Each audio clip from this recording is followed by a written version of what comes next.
आज की इस वीडियो में मैं आप सभी लोगों को बताऊंगा इंडियन ओवरसीज़ बैंक में मोबाइल बैंकिंग यूज़ करने के लिए कैसे आप सभी लोगों को रजिस्ट्रेशन करना है, कैसे आप सभी लोगों को अकाउंट बनाना है। लाइव प्रूफ बताने वाला हूं दोस्तों।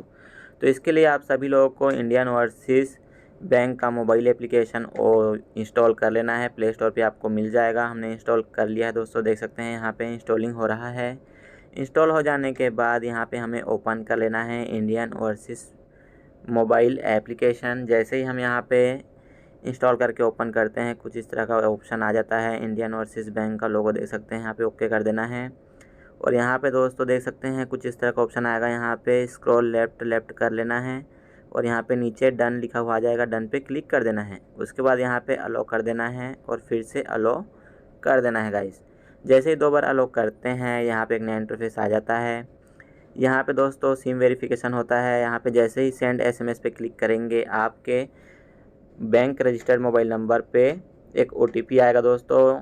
ये जो मोबाइल बैंकिंग एप्लीकेशन है, जब भी आप इसे यूज़ करते हैं वो सिम कार्ड आपके इसी मोबाइल में लगा हुआ होना चाहिए जिस मोबाइल से आप मोबाइल बैंकिंग यूज़ करना चाहते हैं दोस्तों। तो ये देख सकते हैं हमारा मोबाइल नंबर आ चुका है। प्रोसीड पे क्लिक कर देना है। उसके बाद कंफर्म के ऑप्शन पे क्लिक कर देना है।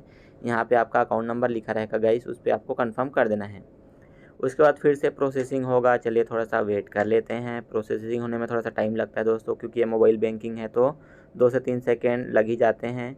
उसके बाद कुछ इस तरह का ऑप्शन आ जाएगा, देख सकते हैं यहाँ पे इंटर ऐप पासकोड, री इंटर ऐप पासकोड। यहाँ पे दोस्तों इस ऐप को आपको लॉक करने के लिए जो पासकोड चाहिए वो यहाँ पे आपको डालना है, ताकि कोई भी इस ऐप को यूज़ ना कर पाए दोस्तों। तो चलिए फटाफट से पासकोड डाल लेते हैं ऐप को लॉक करने के लिए। उसके बाद सबमिट पे जैसे ही क्लिक किया दोस्तों, देख सकते हैं congratulation you are successfully registered for IOB mobile banking. देख सकते हैं हमारा रजिस्ट्रेशन जो है सक्सेसफुल हो चुका है। यहाँ पे log in to mobile banking के ऑप्शन पे क्लिक कर देना है। जैसे ही क्लिक करते हैं दोस्तों, हमने जो अभी पासकोड बनाया था ऐप को लॉक करने के लिए, वही पासकोड हमें यहाँ पे डालना है। तो ये प्रोसेसिंग जैसे ही ख़त्म होगा, हम यहाँ पे अपना पासकोड डालेंगे। उसके बाद I accept terms and condition के ऑप्शन पे क्लिक करेंगे। तो चलिए थोड़ा सा वेट कर लेते हैं। प्रोसेसिंग का जैसे ही कंप्लीट होता है, हम यहाँ पे अपना पासकोड डालेंगे। देख सकते हैं हमारा कंप्लीट हो चुका है।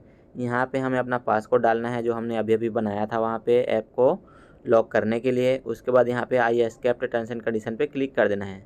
तो पासकोड डाल लेते हैं। पासकोड हमने यहाँ पे देख सकते हैं फटाफट से डाल लिया है और I accept terms and condition पे क्लिक कर देना है और लॉगिन के ऑप्शन पे क्लिक कर देना है। जैसे ही क्लिक करेंगे फिर से यहाँ पे प्रोसेसिंग होगा।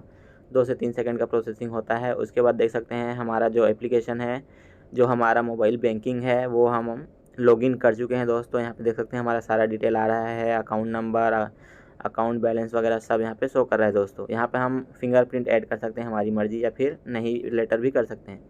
यहाँ पे कुछ इस तरह का इंटरफेस आएगा गाइस। यहाँ पे आपको नेक्स्ट कर देना है, ताकि ये जो ब्लू रंग का जो दिख रहा है ना आप सभी लोगों को, थोड़ा थोड़ा सा भरता हुआ जा रहा है। ये जब तक पूरा नहीं भर जाता है तब तक हमें नेक्स्ट करते रहना है। चलिए फटाफट से हम लोग ये कंप्लीट कर लेते हैं। नेक्स्ट करके फिर से नेक्स्ट कर दिया, यहाँ पे फिर से नेक्स्ट किया और फिर से नेक्स्ट किया। बस गाइस भरने ही वाला है और यहाँ पे एक बार और नेक्स्ट करना है और ये लास्ट है। जैसे ही नेक्स्ट करेंगे हमारा ये स्टेप जो है कंप्लीट हो जाएगा। अब हमें यहाँ पे क्या करना है, हमें अपना एम पिन एक्टिवेट करना है ताकि हम किसी को पैसा भेज सकें। तो ये जो हम यहाँ पे पासकोड डालने वाले हैं गाइस, वो हमारा पैसा भेजने के लिए पासकोड होगा। हमारा यूपीआई जैसा पासकोड यहाँ पे रहेगा दोस्तों पैसा भेजने के लिए। तो चलिए फटाफट से डाल लेते हैं। उसके बाद सबमिट पे क्लिक कर लेते हैं। जैसे ही सबमिट पे क्लिक किया, देख सकते हैं हमारा एम पिन जो है सक्सेसफुली जनरेट हो चुका है। उसके बाद अब हम इस एम पिन के द्वारा अपना पैसा किसी और यारों, दोस्तों को, रिश्तेदारों में सेंड कर पाएंगे गाइस। तो इस तरह से दोस्तों आप सभी लोगों को इंडियन ओवरसीज़ बैंक का मोबाइल बैंकिंग सर्विस जो है एक्टिवेट करना है, रजिस्ट्रेशन करना है। अगर आप सभी लोगों को किसी प्रकार का कोई भी प्रॉब्लम आता है, कोई भी परेशानी आती है, तो हमें कमेंट करके ज़रूर पूछ लीजिएगा गाइस। आज के लिए इतना ही, मिलते हैं नेक्स्ट वीडियो में। अगर वीडियो अच्छी लगी हो तो लाइक कर देना, शेयर कर देना, चैनल को सब्सक्राइब कर देना, ताकि इसी तरह की वीडियोस आप सभी लोगों को समय पे मिलता रहे guys. I like to be educated, but I'm so frustrated. Hello to my loneliness. I guess that ignorance is bliss.